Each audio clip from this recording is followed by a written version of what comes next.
ചില ഓർഗനൈസേഷൻസും ആ ഓർഗനൈസേഷൻസിന്റെ ഹെഡ്ക്വാർട്ടേഴ്സുമാണ് നമ്മൾ നോക്കുന്നത്. UNO, യുണൈറ്റഡ് നേഷൻസ് ഓർഗനൈസേഷൻ, യുഎൻഒയുടെ ആസ്ഥാനം എവിടെയാണ്? ന്യൂയോർക്കിലാണ്. ഐക്യരാഷ്ട്രസഭയുടെ ആസ്ഥാനം ന്യൂയോർക്കാണ്. നാറ്റോയുടെ ആസ്ഥാനം ബ്രസൽസ് ആണ്, ബെൽജിയത്തിലെ ബ്രസൽസ്. ബ്രിക്സ് ഒരു കൂട്ടായ്മയാണല്ലേ, രാജ്യങ്ങളുടെ കൂട്ടായ്മയാണ്. ബ്രിക്സിന്റെ ആസ്ഥാനം വരുന്നത് ചൈനയിലെ ഷാങ്ഹായി ആണ്. ആസിയാന്റെ ആസ്ഥാനം എവിടെയാണ്? ആസിയാന്റെ ആസ്ഥാനം ഇന്തോനേഷ്യയിലെ ജക്കാർത്തയാണ്. WTO, വേൾഡ് ട്രേഡ് ഓർഗനൈസേഷന്റെ ആസ്ഥാനം സ്വിറ്റ്സർലൻഡിലെ ജനീവയാണ്. IMF, ഇന്റർനാഷണൽ മോണിറ്ററി ഫണ്ട്, അതിന്റെ ആസ്ഥാനം എവിടെയാണ്? വാഷിംഗ്ടൺ DC ആണ്, USA. ADB, ഏഷ്യൻ ഡെവലപ്മെന്റ് ബാങ്കിന്റെ ആസ്ഥാനം എവിടെയാണ്? ഫിലിപ്പീൻസിലെ മണില. സാർക്ക് കൂട്ടായ്മയാണല്ലോ, രാജ്യങ്ങളുടെ കൂട്ടായ്മയാണ്. സാർക്കിന്റെ ആസ്ഥാനം നേപ്പാളിലെ കാത്തമണ്ഡു. വേൾഡ് ബാങ്കിന്റെ ആസ്ഥാനം എവിടെയാണ്? വാഷിംഗ്ടൺ DC ആണ്, USA. WHO, വേൾഡ് ഹെൽത്ത് ഓർഗനൈസേഷന്റെ ആസ്ഥാനം സ്വിറ്റ്സർലൻഡിലെ ജനീവയാണ്.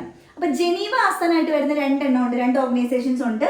ഒന്ന് WHO, ഒന്ന് WTO. നാളെ LDC എക്സാമിനേഷൻ എഴുതാൻ പോകുന്ന എല്ലാവർക്കും ഹൃദയം നിറഞ്ഞ വിജയാശംസകൾ.